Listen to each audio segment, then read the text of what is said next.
Hey Book Besties, I'm Haley. And I'm McKaylee. Welcome back to Two Chicks and a Plot Twist. Season 2 is here and we're messier, moodier, and more obsessed with fictional men than ever. Expect chaos and all the twists your TBR can handle. Let's get plot twisty!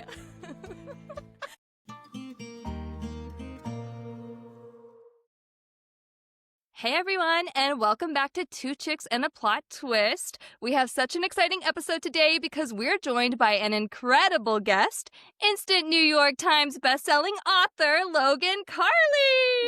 Woo! Logan is the author of Dream by the Shadows, which actually started out as a self-published release and recently was traditionally published in August. In our chat with her, we're diving into all the good stuff. Her inspiration behind the story, her social media marketing, and how she's built her audience, and what it was like making the jump from self to traditional publishing. Plus, we'll get a closer look at her book itself and the dreamlike, shadowy world she's created. Let's get started. Logan, welcome to Two Chicks and a Plot Twist. Yeah, hi. Thank you so much for having me. We're so glad you're here. We are obsessed with your book. We are obsessed. We love our copies. We absolutely loved it. I am a sucker for, he's not necessarily a monster, but give me monster romance all day, but shadowy dream man, I'm here for it. Okay, so let's go ahead, jump into the inspiration for Dream by the Shadows. So for everyone that hasn't picked it up yet, how would you describe it in your own words? Absolutely. So, Dream by the Shadows is a young adult romantasy that's being pitched as Beauty and the Beast meets the 1980s Labyrinth it was made by Jim Henson with David Bowie. But the short pitch is that a shadow-cursed girl needs to traverse a very dangerous and haunted dream world to avenge her family, all while falling for the Prince of Darkness who lives there. So it takes place in this sort of dark fantasy kingdom where dreams are cursed. No one is allowed to dream because if you do dream and you don't take your special elixir before bed, a demon can come in and devour your soul and you can become what's called corrupt, which is very scary. So everyone's like terrified of sleeping, terrified of dreaming, and it really follows the main character Esmer Havenfall as she navigates this treacherous dream world and figures out her connection to it, and also tries to figure out the root of corruption and how she can save her kingdom. So it's sort of dark fantasy, but it's also very romantic, and yeah, it's got all the things. Perfect for spooky season, I would say. Oh yeah, Wow. so No, good. I will say, I feel like if you're an overanalyzer like me, I am like obsessed with the world building here because it goes so much into government Yeah. in terms of the Mhm. rich and the poor. The poor can't afford Yeah. all this elixir like the Right. rich can. Yeah. So I'm like getting full body chills. I'm like, how do people just create these massive universes? I know. And the government system, everything, and it all ties together with a cute little bow on top, like a dark, scary, dark, bow, scary not a cute one, man. But the whole idea of dreams being dangerous is just so cool. I've never heard of this concept before, and we've read a lot of books, so this is a first, and I am a sucker for it immediately. And I just need to know, did that idea come from a nightmare that you might have had, or where did that spark even come from to begin with? So interesting. So I've always been a very avid dreamer, but like especially in middle school and in high school, I was the kid who very much had a dream journal next to my bedside. And I would, like, especially in high school, I had crazy dreams and would always write down my dreams, record my dreams and my nightmares, but I was always fascinated by them and I love to read, but my dreams would sometimes be so fantastic that I would wonder, well, what if this could be real? I would love for my dreams to be real. So that always fascinated me, especially as like a child growing up.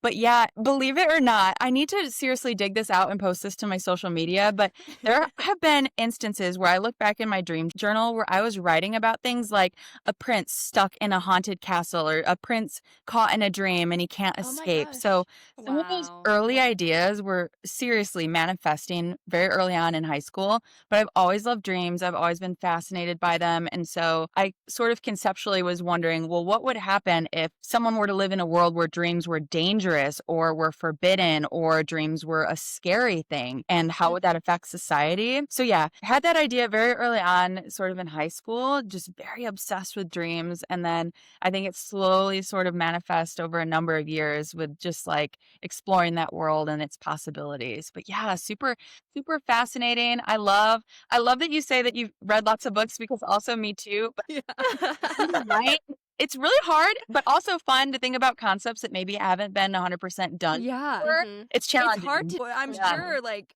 and you I don't know how you did it. Your dreams, you just got lucky and you were like, "Oh, I'm getting signs, like, the universe is telling me I need to write Right. this book. I wish I had the signs too, but I have not had those signs." That's crazy. Have you ever heard or practiced lucid dreaming? Yes, I have. Now Yeah. now I feel like life is just too crazy and I haven't really had the time, but in high Yeah. school and in college specifically, I got really into lucid dreaming where I was studying like the methodologies on how to lucid dream, the cues. Yeah, I got really into that and I never got to the point where I could necessarily lucid dream on command every night, but I could lucid dream occasionally and it was really fun, but also lucid dreams can be really scary if you Mhm. Yeah. control them. So yeah, I definitely dabbled in that a little bit, especially when I was a little bit younger.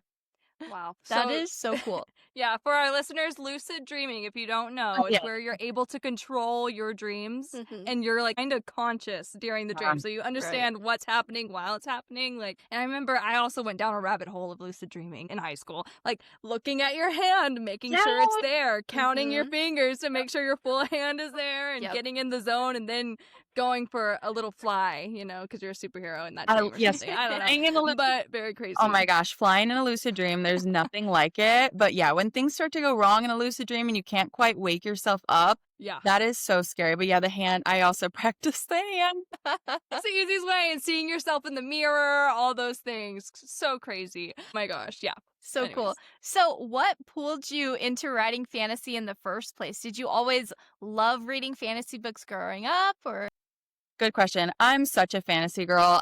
So yes, I've been an avid us reader too? my entire life, but even as a very, very young child, I was fantasy all the way, like magic, dragons, like send me in a world where I have superpowers or magical abilities. I have always loved fantasy, but I've also been sort of the kid who loves her fantasy with a little bit of like a darker, almost like horror or haunted aspect. So I read a lot of Goosebumps by R.L. Stein growing up, was really Yes. fascinated with like Edgar Allan Poe, especially in high school. And yeah, but I've always had a heart for fantasy. So I think just naturally, I really, really, really wanted to write fantasy, but then specifically, I love young adult fantasy. So I think it was just a natural fit that my debut book would be a YA fantasy. Yeah. Still had appeal to adult readers as well. So I like that it sort of appeals across the spectrum. But yeah, Mhm. fantasy is such a heart for it. We are fantasy girlies. We love Yes. fantasy. Yeah, that's like all we ever talk about. Yeah. So it's perfect that you're here. Right. I was going to say, I bet you're a Twilight girl, and I bet you're Team Edward. You you nailed it. You nailed it. Yeah. Yep. Nailed it. Oh my god. All right. Well, we also would love to know. I mean, there's just so much happening in Dream by the Shadows. So, what part of writing came most naturally to you, and what part was the hardest during the whole process of this? Ah, gosh, the writing process for this was so convoluted because I started writing it the most when I was a college student, but I was very much, I was an English major at the time. And so I would be very critical of my writing, which can be good as an author. Like you have to have a degree of being self-critical enough to be able to go in and revise your work and figure out what's going on that's maybe not working.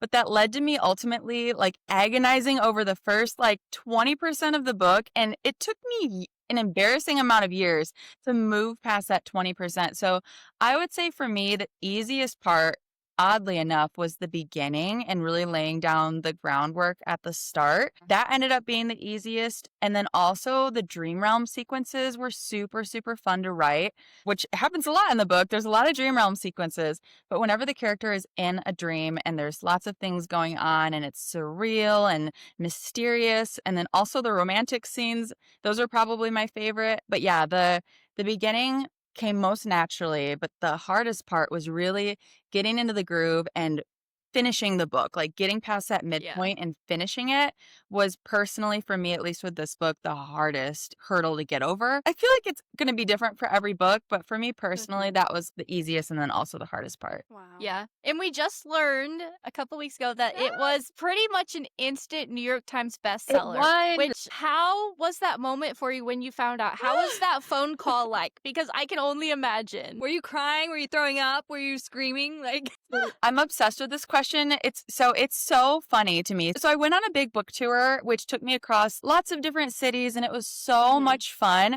But when I got back from tour, I got so deathly ill. For the week after tour, I got so sick. I ended up having COVID, and it was terrible. But so this is all to say, so Wednesday is the day that the New York Times list hits and it gets released. I was in the middle of very much like the opposite no one imagines.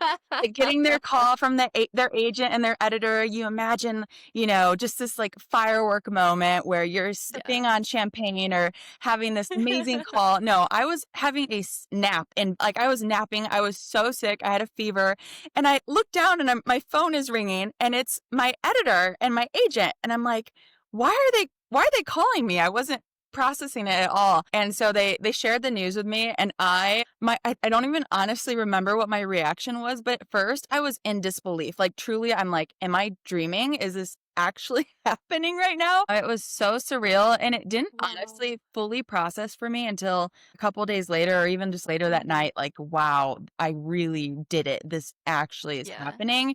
And then it hit the list again last week, so it's been on the list for 2 weeks now. But yeah, it was really emotional. I am very emotional about it still, but the actual moment of finding out was like, I was so sick and could not believe it was happening. Whenever McKaylee and I found out, we texted each other, oh my gosh, Logan's book is on the New York Times bestselling list. So This cool. is so cool. Yeah, well, congrats. That's Yes. like and Yeah, Steve's. I was All right, like that's so excited, and to be like, I think it debuted at like number 2, which is, it's so hard to get on that list, but then to debut so high, I was just blown away. And it was like truly, it's one of those goals that a lot of authors dream about, hitting the New York Times list, but it's so hard to achieve. And I was trying not to put too much hope into achieving that, because if you hope for something too much and then you don't get it, then it can be devastating. But I was just like blown away. It's like one of those life achievements that I'm just super excited about still. So yeah, thank Well, you it's so well much. deserved. We Yes. loved it. We are obsessed. I love my shadow daddy, and he's an actual shadow daddy, like word for Exactly. word. But Dream by the Shadows, it was republished under a traditional publisher. And I think that's really interesting. Can you tell us about your whole process there? Like what that looked like for you and that whole process? Absolutely. Yeah. So my publishing, I feel like the more that I meet other authors and I learn about their, like how they got published, I'm very quickly finding out that no route to publication is standard or normal, Right. that there are so many variances, but my story in particular is very unusual. And so I'll try to condense it down. But I think, yes, starting with some context for listeners is going to be really important, because my journey to publication is so unusual, perhaps, but also maybe not unusual, because I feel like every path to publication is so unusual. So yes, Dream by the Shadows was originally indie published. To kind of give you the quick spiel, it was originally indie published in September of 2023. And within a couple months, it started gaining some popularity. And I was very quickly people were reaching out to me trying to get translation rights, trying to get audio deals. And I very quickly realized, okay, I'm going to need a literary agent to figure out all of this. I can't handle all this on my own. Yeah. And so I quickly signed with a literary agent. We did some edits on the book and decided that we really wanted to pitch it to traditional publishers. I love traditional publishing. I've always wanted to be traditionally published, actually. So we did some edits. It went out on submission to publishers in the summer of 2024. So basically, we pitched the book to those publishers. It got picked up pretty quickly in the UK and in the US. So 2 book deals, and 2 book deals that also wanted to buy 2 books. So it's Dream by the Shadows and the sequel, which was just announced yesterday, Cursed by the Dawn, which is coming out in Yes. 2026. So yes, it's been republished.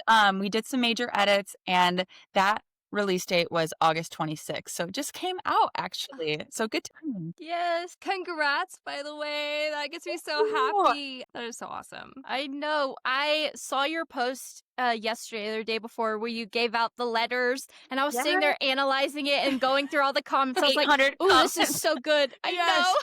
know. Now tell us, do you sit and scroll through all those comments? Do you Oh. read every single one, or are you like, wait, I have to step away for a second?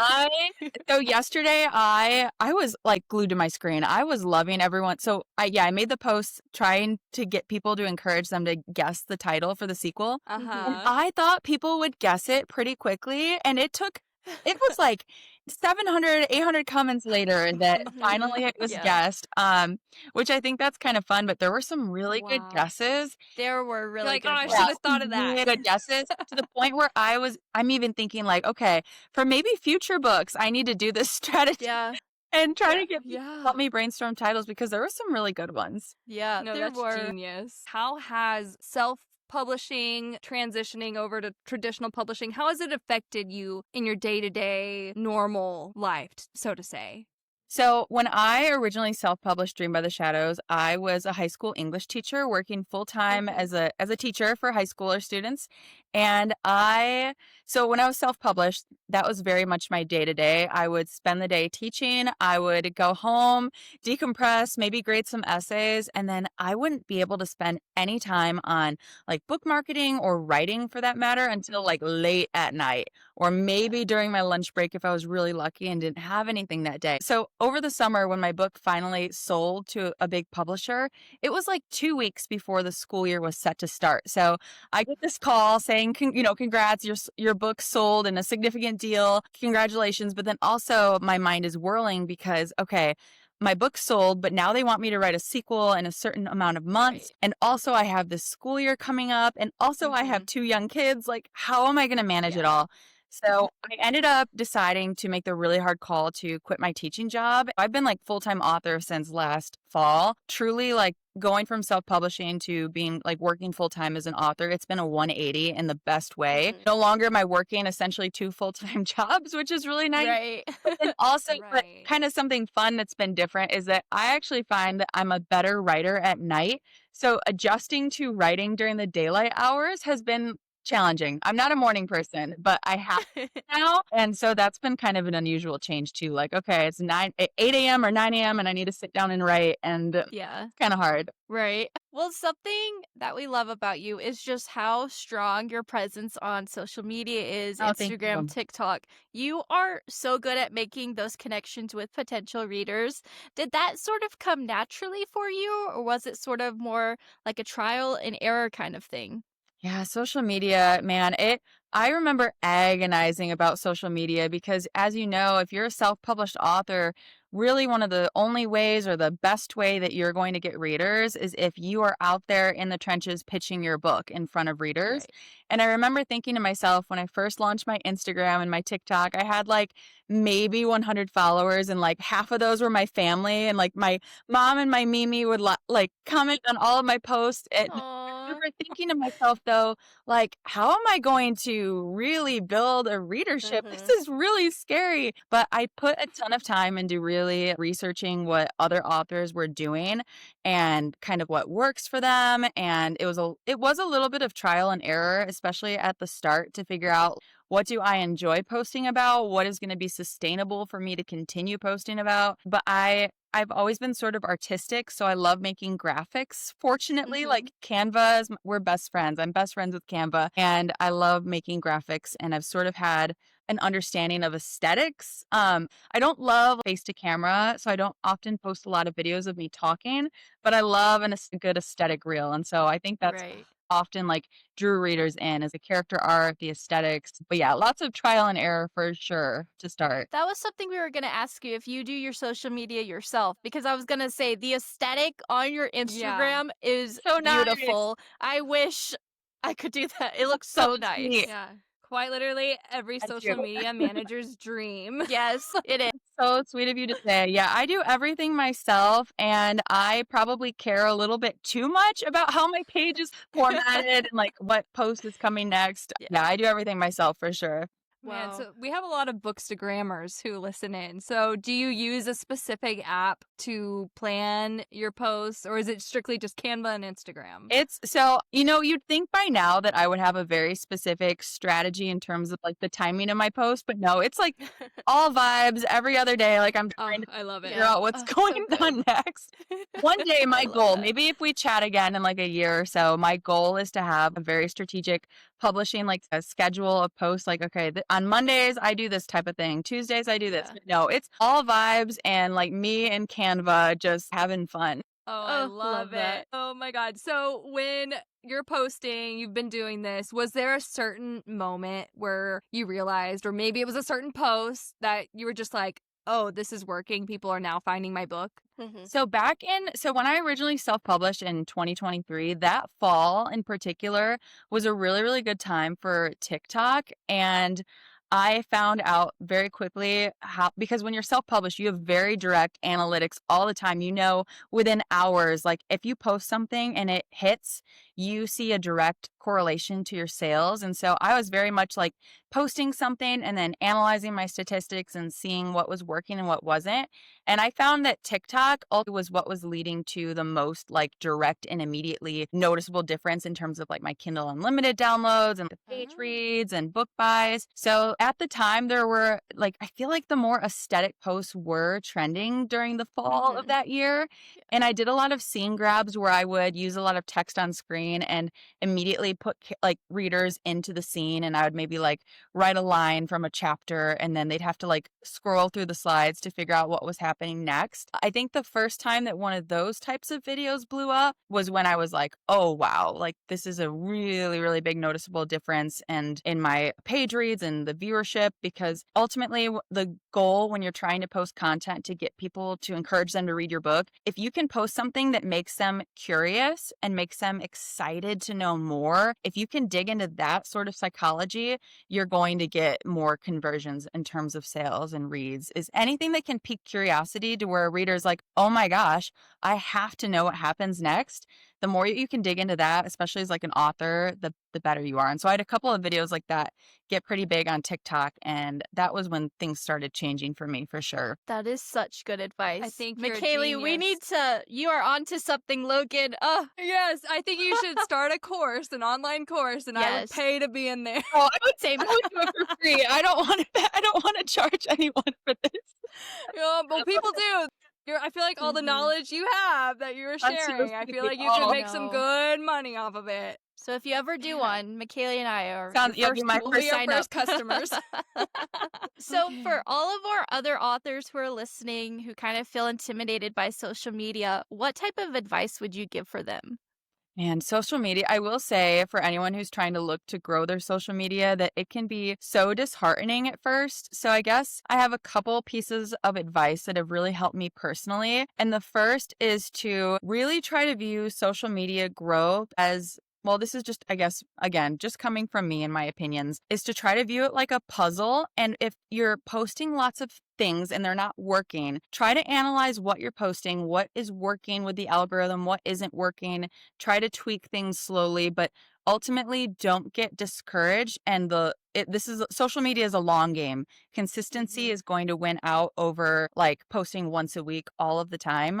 I will also say if you feel like you're kind of in a rut and you're trying to figure out ways to grow, really figure out look at what other authors are doing, especially in your genre.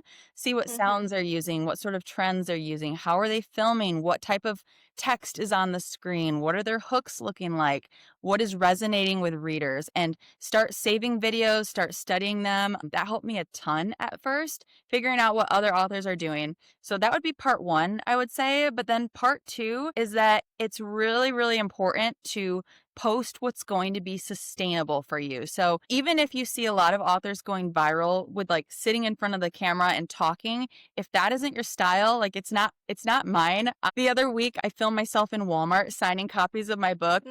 Just the editing of that, the filming of that, it took my entire day. And Maybe with some like time, I would get better at that process. But I know for me personally, that is not sustainable for me. So, but what is Mhm. sustainable for me and what is going to get me to continue to post is those aesthetic content pieces or where I'm using character art or hooks. So to try to figure out what is sustainable and workable for you personally as a creator, because you don't want social media to take up your life, and it can very easily take up your life where you're doing more time on social media than you are actually writing the book. Right. So if you're posting about things that you enjoy posting, then hopefully it'll be more sustainable and you'll continue growing your readership that way. But Yeah. it's a long game. It's Mhm. so easy to get discouraged because I feel like the way that the algorithm works, it's sometimes totally a luck based thing as well. Mhm. And it's easy to see like other authors, oh my gosh, everyone is blowing up except me. And that can be really discouraging. But try to view it as like as logically as possible. Remove yourself from the equation. I found that when I was getting too like emotionally invested in, okay, are my videos doing good? Then I'm feeling good. If my videos are doing Yeah. bad, then I'm feeling miserable. That's not healthy. So yeah, that's a lot of different convoluted advice pieces wrapped up into one sort of spiel. But yeah, I would say those would be the main pieces.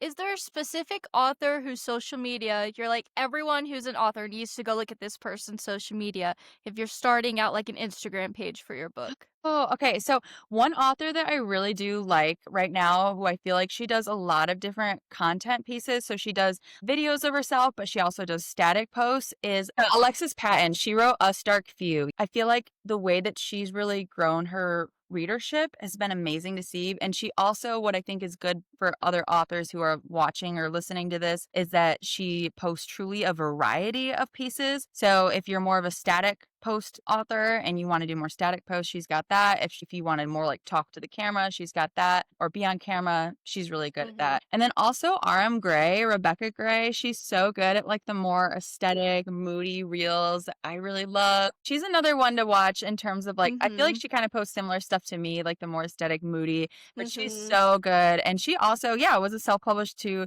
traditionally published Yeah. author. So her and I have been in the trenches for a while. It's good to have someone to relate to. I'm sure Yeah. y'all DM'd before and everything, right? Yeah. Oh, yeah, yeah. Her and I, Sweet. we have been kind of in the trenches together. We self-published around the same time in 2023. So yeah, we've been friends for a while now and have Aw. always we're like with the same publisher now, which is super cool. And That yeah, Yay. is it's been so awesome cool. staying in touch with her. That is amazing. Something my brain keeps going back to was that when you said you were an English teacher, were you a high school English teacher I or middle was school? so Okay. I taught high school English, and so I taught like really all age groups from like freshmen to seniors. All right, so these kids are able to recognize that their English teacher is now a New York Times bestselling author. I'm Right? trying to put myself in their shoes, like, dang, she I would really think taught that's so us. cool, right? Like, we got the next J.K. Rowling, Stephen King level author over here, which is just the same achievements. Just like, bam, okay, that's crazy. Mm. But that is just amazing. And I can't stop thinking about that. But on to our more fun questions. If Dream by the Shadows were adapted into a TV show or a movie, fingers crossed it will be, who would you dream cast as Esmer and the Shadowbringer? Love this. So this is a question that honestly haunts me because there's a lot. I feel like I almost, especially with the Shadowbringer, have to do almost like a mashup of actors. Mhm. And in my head, it's so hard. I would love for this to be a movie, like, okay, manifest, but I could also see it animated and it would be Oh, so Ooh, yeah. like animated would anime be so or cool. animated, Mhm. I think would be so cool. But yeah, so getting into my dream fan cast, I had to write this down so I wouldn't forget. But so for Esmer Havenfall in particular, I feel like I've saved so many pins of this particular actress in these two roles, but her name is Adelaide Kane and she was in the show Rain and then also Once Upon a Time. And she's Mm. got like the very long dark Ooh, yeah. hair, but she's also got this sort of like haunted expression that I feel like Mhm. works really, really well for Esmer. But yeah, she's totally got the look of Esmer in those two films. And then for the Shadowbringer, he has to be a mix up of, I think, like three people. So for Yeah. one, I mean, this is so, so cliche, but if I could do like Henry Cavill as the Witcher, but younger, we need like a younger Witcher And then if we could mix him with Jared Butler in The Phantom of the Opera, but again, younger, age him down a little bit. But then also, just for like a little bit of fun, the third piece would have to be Sesshomaru from Inuyasha. So, like, very, like, if you throw a little bit, a pinch of him in, and you mix all those characters together, that would Oh, be yeah. my dream fan Oh. cast. For sure. I told Haley to watch Inuyasha. I Mm. don't think she has. But I have man, not Haley, yet, you but- are missing out on some Fun. Sesshomaru. It's a fun Oh, show. Wow. I love it, So man, good. and I love that fan cast. I think animation is so underrated, and we don't Mhm. do enough of it for, like, Yeah. especially books turning into TV Yeah, for shows. sure. I'm like, come on. I love it. I'm glad you guys have. Yes. So we just learned the title for your next book, which is Cursed by the Dawn, Yes. which sounds so good. It's coming out in 2026. So what can readers expect next in the duology?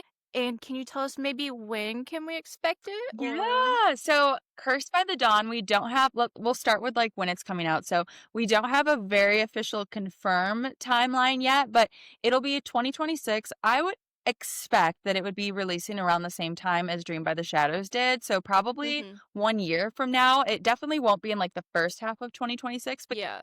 Cursed by the Dawn is coming in 2026, and readers can expect from this book, like, I feel like this is the most excited I've been about a book even since Dream by the Shadows. It takes place right after the Dream by the Shadows ends, and without getting into any spoilers, it truly picks up right after the events in Dream by the Shadows. Every single question that readers have had in the first book will be answered in the second.